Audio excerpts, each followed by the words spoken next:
My name is Jingying Zhou Lykke from Aarhus University. In this video, I'm going to give a 5-minute presentation on a paper for the EC Square conference. This is a joint work with Mikko Benneson and Eric Hillebrand. In this paper, we map the two-component energy balance model into a linear Gaussian state space system. In this model, we model the non-stationarity in radiative forcing. For the latent states, we include different data sources from separate research groups as the measurements. Our model also handles missing observations.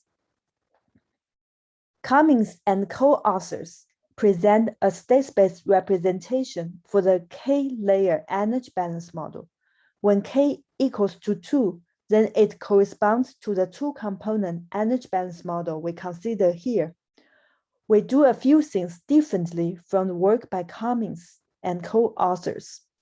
We employ the historical observations instead of the outputs from the CMIP5 models. For radiative forcing, we treat the natural forcing exogenously and model the anthropogenic forcing using a local linear trend structure. We use the direct empirical counterparts as the measurements. And as I mentioned in the beginning, we use multiple data sources as measurements. Now let's look at the model.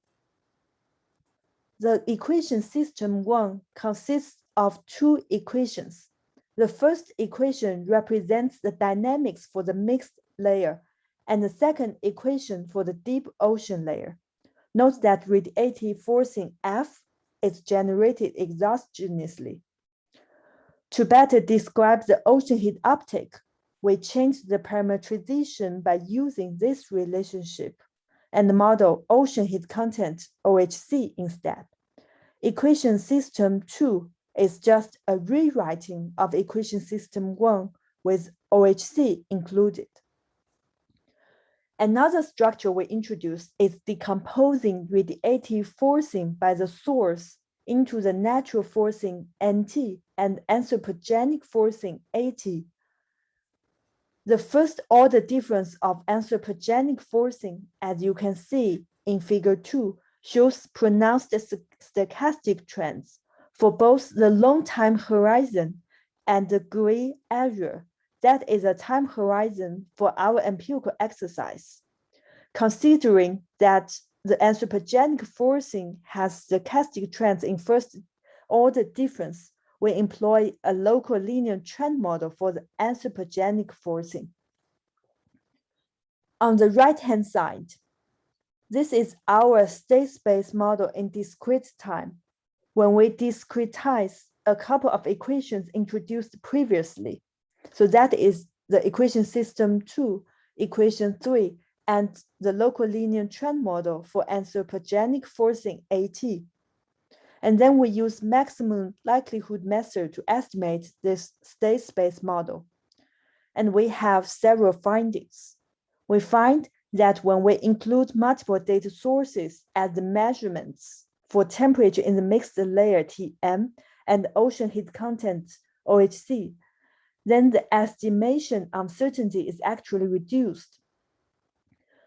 Another finding is that when we use two ocean heat content 0 to 700 meter data sets, we estimate the equilibrium climate sensitivity and obtain a value of 3.5 degrees. This equals to the high end of the range of the best estimate using instrumental records in the latest IPCC report. Also, we obtain a 90% confidence interval, which is narrower than that in the IPCC report. For our estimate for CM, that is a heat capacity for the mixed layer, we obtain a value comparable to that indicated by the physical relationship. These results give us confidence that our model and using historical observation can produce realistic estimates for some physical parameters. So This is my short presentation. Thank you very much for your attention. If you feel interested to know more, you are welcome to come to my poster presentation in the EC Square conference. Thank you.